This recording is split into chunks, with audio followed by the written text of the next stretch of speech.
Okay, so here's how the GUI works. It was written in Java. We create a final jar file. So we're looking it up. It's NetBeans 6.8 with the Swing framework. Okay, it's opening up here. The first thing, of course, you have to do on the GUI is set your working directory, where the files are located that you're going to use. So let me just go into File, select Project Directory. In this case, I have a predefined ATest directory in my local machine. So I'm just going to set that. I also need to set my preferred terminal. In this case, I'm using Fedora, so it'll be GNOME terminal. Okay. Now we can go ahead and create the cluster file. Here, all you do is just select the drop-down menu, and from it, you can select the GGA, LDA, all the DFT types that we put in the cluster file, your symmetry, all the options are already there, and to basically just define the number of atoms, the total charge, and the positions. Okay, now let's create the input file. These are all the post-convergence, most of the post-convergence options, doing joint density calculations, wave function grid, ferromagnetic calculations, and of course there's others options that are just running a non-SCF calculation. You do a single iteration, you do ground state or excited state calculation, you select the diagonalization for the regular arrays or for the packed arrays. Okay, and that's how that works. Or you can just, for the cluster file, you can just import an XYZ file. In this case, I'm going to import the triad from the main screen. That's the XYZ file for that structure. And that feeds all the information from there into the window. And of course, the unit's already been converted into atomic units. Now you can do submit execution. In it, we can connect to the remote server. You can do local or remote execution. You select to which server you're going to connect to. Okay, we have all the options there. Okay, you specify your username, password, job name, and the nodes that you want to execute, and the QE where you're going to submit this. What this will do is connect to the remote server and create the job script and put it on the remote server for execution. Okay, you can also show a terminal. It opens up on the directory where you're working on, just in case you want to see some of the input files that you've just created. Okay, so let's get out of that. Up next, download result. This is not fully operational. We want to implement here the downloading of several files. Okay, DOS files, Homo Luma files. Okay, actually wave function files. Okay.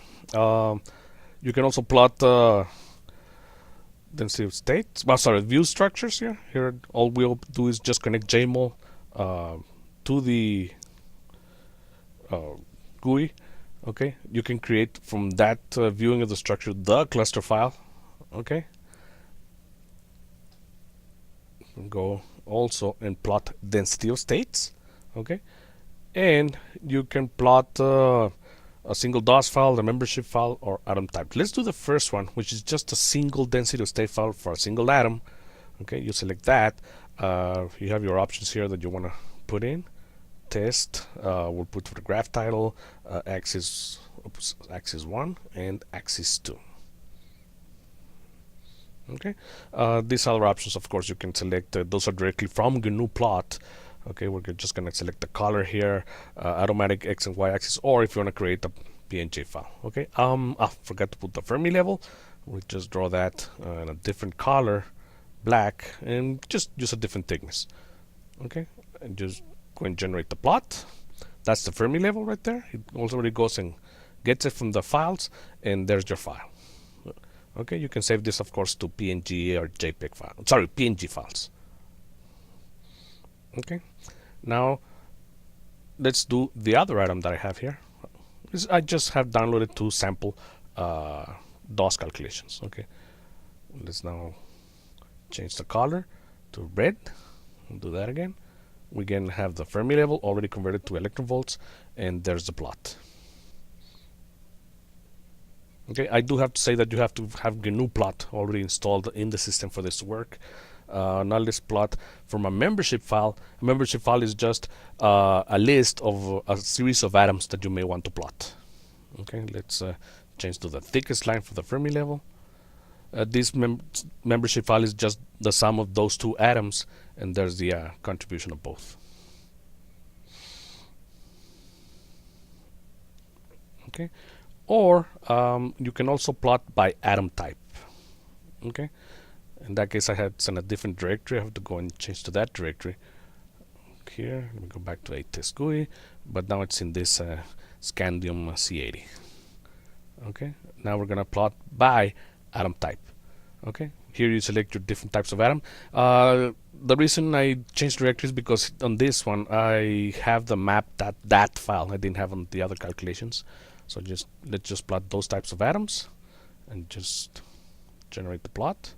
Fermi level again, and there it is. Okay, so now let's close this and let's go change directories. Okay, back to a test GUI to continue doing this. Okay, now we're gonna plot a spectrum file. Right, less options now. All you do is just select. I'm going to plot that infrared spectrum file. Just click on that. Put your options there. This because I'll plot it in different color, blue. Okay, line thickness, and then generate the plot. There it is. Okay, I didn't put any titles on it. You can just that's configurable. Okay, and that's can change the axis. In this case, I'm gonna put different values here for the x-axis, and there. Okay. And in this case, you can create, as I said, PNG files for output.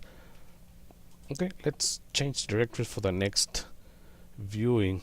In this case, of the vibrational mode. So I have a vibrational mode calculation here.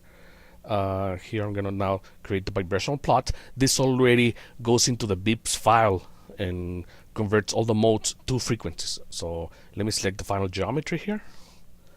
Okay, and all you have to do is just select the frequency.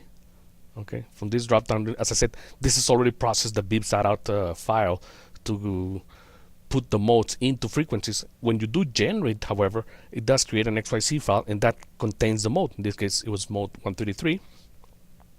Do that, and there, Nrlmol opens up, and you can see the vibrations.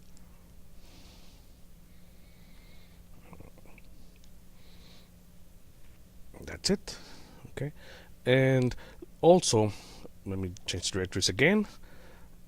Let's look at the orbital plots. That one you just do view structure again, but now you can open the cube files. Okay, that contain the wave function information. Okay, that'll open up just the XYZ format out. Here we have this diet again. All you have to do is just do plot density and give a certain value for the grid here. There it's red. However, I had done it was a homo file, so I think it actually has to be blue. So let me just change the color here. There we go. And of course, you can use the export option just to save into POV, PNG, or JPEG. You have to just select the format and specify a file name. Okay. Now let's change directories again, and I have a, oh sorry, the other way. Here on methane, I'm going to do is set up an excited set calculation. Okay. Okay, it's telling me a warning it's a metallic system. Okay, just that occupation level, it's just very close to 0, but not exactly 0. Okay, so here for the whole state, you can select which one you want. It shows you the energy and the occupation on it.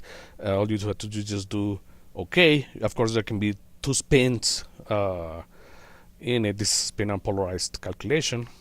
Okay, and that created the OCCXE file. So let's just type it in to see that actually, there we go, the before and after states on a spin unpolarized system.